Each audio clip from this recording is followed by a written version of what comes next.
रामसेज का गौरवशाली युद्ध 1682 में जब औरंगजेब ने मराठा साम्राज्य को खत्म करने की ठानी, तब उसकी नज़र रामसेज किले पर पड़ी। ये किला एक अभेद्य दुर्ग था जिसे मराठा वीरों ने अपनी बहादुरी से और भी मजबूत बना दिया था। उस समय किले के किलेदार सूर्याजी जदे थे, लेकिन मराठा नीति के अनुसार कुछ वर्षों बाद उनका स्थानांतरण कर दिया गया और एक नए किलेदार ने जिम्मेदारी संभाली।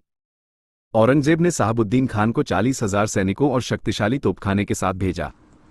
उसने शपथ ली थी कि कुछ ही घंटों में किले पर कब्जा कर लेगा, लेकिन उसे यह नहीं पता था कि केवल 600 मराठा सैनिक उसकी विशाल सेना को कई महीनों तक रोकने वाले थे।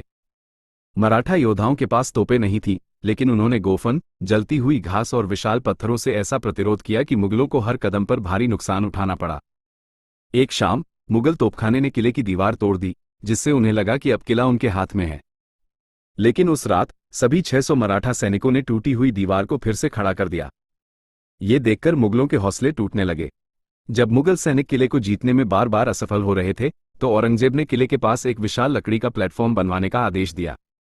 लेकिन मराठों ने अपनी चतुराई से लकड़ी की तोपें बना ली और मुगलों पर भारी आक्रमण किया। साहबुद्दीन खान जब असफल हुआ तो युद्ध की जिम्मेदारी बहादुर खान कोकाशा को दे दी गई। बहादुर खान ने एक नई चाल चली। उसने 200 सैनिकों को रस्सी के सहारे किले की पिछली खड़ी चट्टानों पर चढ़ने का आदेश दिया। लेकिन मराठों को इसकी भनक पहले ही लग गई थी। जब सभी 200 मुगल सैनिक ऊपर पहुंच गए तो मराठों ने रस्सियां काट दी, जिससे वे सभी घाटी में गिरकर मारे गए।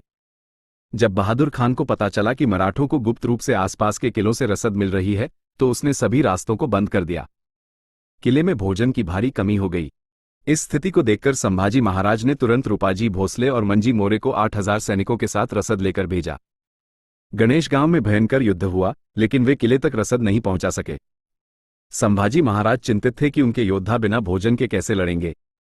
तभी एक दिन अचानक मौसम खराब हो गया और बहादुर खान को घेरा ढीला करना पड़ा। इसी मौके का फायदा उठाकर मराठों ने किले में रसद पहुंचा दी। अब मराठे अगले 6 महीनों तक लड़ने के लिए तैयार थे।